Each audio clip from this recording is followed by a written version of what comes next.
it's been called to my special little tree in this area I'm currently staying in, and just connecting with the new moon energy. It's stunning, and the abundance of nature, really. I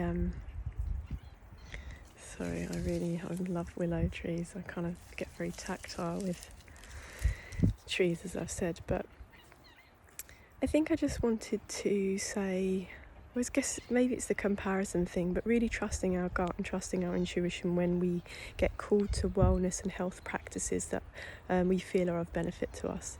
There is so much going on in the wellness space, in the spiritual space, and obviously people want to help. That's what we get guided to do. But we won't be able to do it all. You know, there are 1,001 remedies in the world. Nature is abundant, as I just said. There are thousands of herbs. There are obviously even just breathing and conscious breathing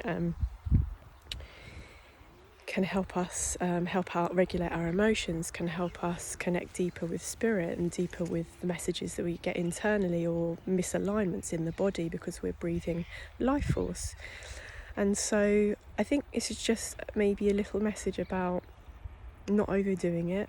It's a season of not spring cleaning, but I guess, just cleaning and sorting things in the houses and getting rid of bits that we don't want. And when we look in the cupboards in the kitchen, we realise we've got this tea, we've got this herb, we've not used it, and then we go and buy loads of other stuff. And because obviously the availability of this sort of society that we live in, we fill our cupboards and we fill everything, and then things get pushed back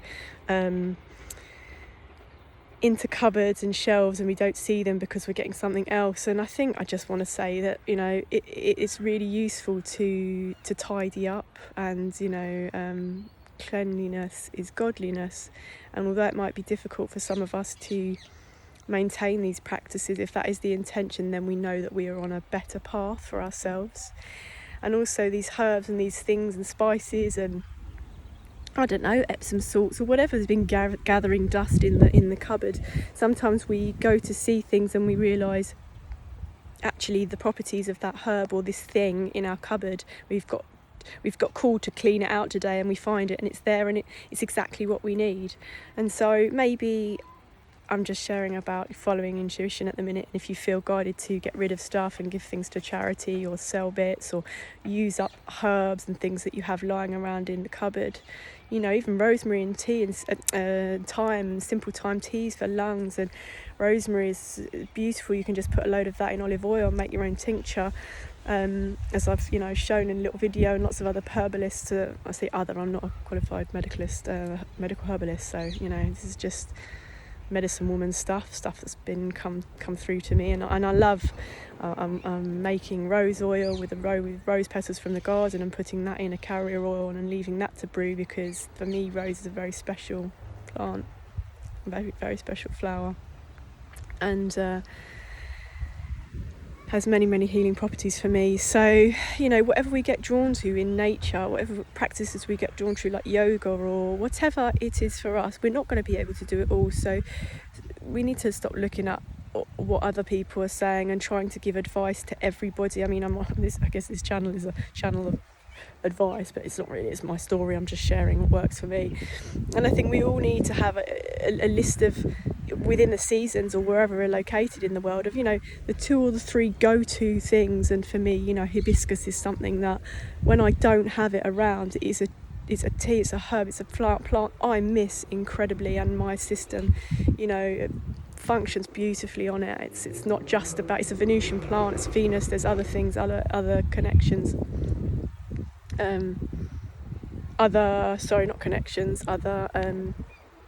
other reasons why I'm drawn to hibiscus, for example. And yes, it's not native to here in the UK, but because of where I guess I've travelled, or where my consciousness, my body, my muscle memory has visited in the world, it's been a herb flower, that I've consumed in different lands, and that with that has come messages from the ancestors and from spirit. So you have the go-to plants. I can't start the day without my lemon water and ginger, every sort of lime, whatever, if you can get key limes, if you're whatever whatever's available in season, because even in Jamaica, like limes at a certain point were very difficult for me to find where I was. So, but for me, rising the day with my lemon and ginger, and fasting a little bit, and so I might, if I'm doing anything physical, I might have porridge. But I trust that we all have this little list in our heads of what we know works for us, rather than get constantly pulled into this direction of, this oil for the face, or this salt, the Celtic salt is a trend. And there's fantastic properties in all of this stuff, but we're not going to be able to do it all. We end up overspending on all this stuff. Stuff gets pushed back to the cupboard. We don't use it, gets clumbered up, that gathers dust. Things can linger in cluttered environments, energies and entities that don't serve our highest good and can pull us into lower vibrations if we're not smudging, if we're not cleansing. So that's obviously why it's important to come out to nature, to breathe deeply, to ground, because even in home spaces and next door neighbours and towns and cities, there's a lot that goes on. And so, I trust that we have this little list of go-to things that we have, whether it's about starting our day in a certain way or how we end the day. And, essential oils, again, are one of my top things I love. At the minute, it's high altitude lavender, but I love lavender. Essential oil is one of my go-tos as a de-stressor in the evenings on my wrists or my temples, when it's available. So I think with this new moon and it being about, intentions and wiping the slate clean and levels of practicing discernment as well, because we can get bombarded. So when we practice discernment, we're getting information from lots of people. We don't always know the sources. Even me, people listen to me, but I tend to work on intuition, and I know that I can't be harmed by nature when used correctly. And there are skilled foragers out there. I'm skilled in my own way. I wouldn't say I know loads and loads, but I know enough, especially to how to eat it, to not starve. Especially in tropical environments, the abundance of nature is you can't go hungry really. Mango season, mulberry season, lots of different things, and I'm using that as a reference because that's the last tropical environment that I was in, and my system functions very, very well in those spaces. So I'm grateful for the sun in England at the minute, knowing that I have to ground and do my breathing today, to clear out any stagnant energy so that I can fully move into the new moon with an aligned, balanced, spacious vessel for things I'm working on. And so don't get swayed too much by, I know everybody wants to help. We can't save everybody. The word advice is, it's nice to share different information with things, but in the end we end up telling people what to do, and we really can't do that. It's not really our job to do that. We're all meant to just share in community and find our own path.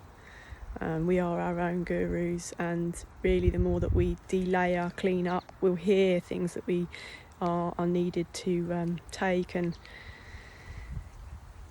there was a woman, we were talking about some things in the sauna recently, and one of the ladies went in and we talked about nettle tea, and a lady had already heard it the day before twice, and she said, this is like the third confirmation for her.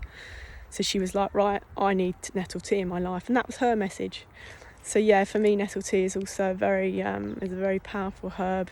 It's actually spiritually protective, and it's helped me out of a few things. I don't think people realised what I was consuming, and it's not only the smudging and all the external stuff. Herbs are protective as well.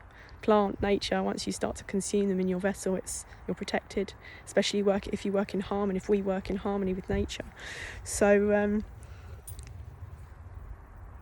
just wanted to show you this beauty. And find your flow, don't overdo it, minimise, I think, simplify, declutter, and get back to just, the few go-tos that you need, because who knows, one day we might need to up and leave with a backpack on. Bye.